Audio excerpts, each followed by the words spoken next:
So I used to watch baseball games growing up, and I always wanted to do that. So when I was about 9, my school started a baseball team. I was so excited. My dad was so excited. So we went, we got the application, we handed it to the man. He reads it, and I'm thinking, oh, I'm going to be the same. Look at me. I'm going to play baseball. So I'm excited, and I see friends, and I go and I play with them, and my dad goes into a meeting. And all of a sudden, my dad comes up to me, and his face, he just looks so angry. And he said, come on, get in the car. We're going home. So we arrive home, and my dad says, here, put on your gloves. So I'm like, all right, we're going to play. So I'm putting on the gloves. I put on the gloves, and we're tossing the ball back and forth. And at first, it's fun. It's great. I'm excited. And then we just kept doing it and doing it. And I was like, oh, I've had enough. I've had enough. Dad, I'm done. And he says, no, keep going, keep going. So then he grabs the bat, and I'm like, oh, yeah, I'm going to be able to practice batting.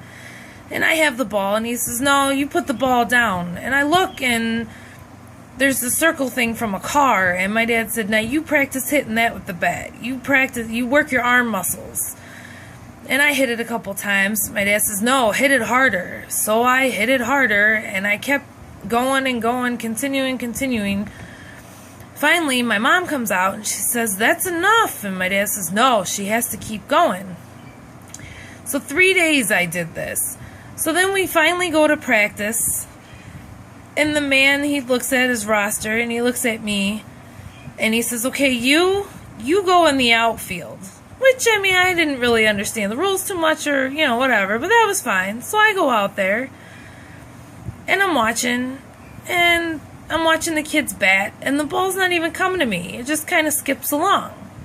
So we're taking turns batting. Finally, it's my turn. I'm so excited. I walk up there, and I look, and my dad is just staring at me, glaring. So I start getting a little nervous, so I grab the bat, and I'm ready, and I swing. And this ball just goes out into the outfield, past the guy that was standing there, and everybody just watches this ball. The man comes up and he says, hey, he says, did you train the little girl? And my dad said, I did till I was satisfied. I grew up playing baseball. I played baseball in school. I played baseball in college. I continued playing baseball. I played many different positions. One day, I'm sitting with my dad, and we're talking. And I said, Dad, do you remember when you made me practice so hard? You were so tough on me. I just don't understand why. I was so angry. And my dad said, your coach, he didn't think you could play baseball because you were deaf. He didn't want you to join the team. I was in shock. I never knew that. Now, looking back, I thank my dad. He supported me. He made me successful because he pushed me. And I want to say thank you and that I love him for it. Even though he's gone, I still say thank you and I love you, Dad.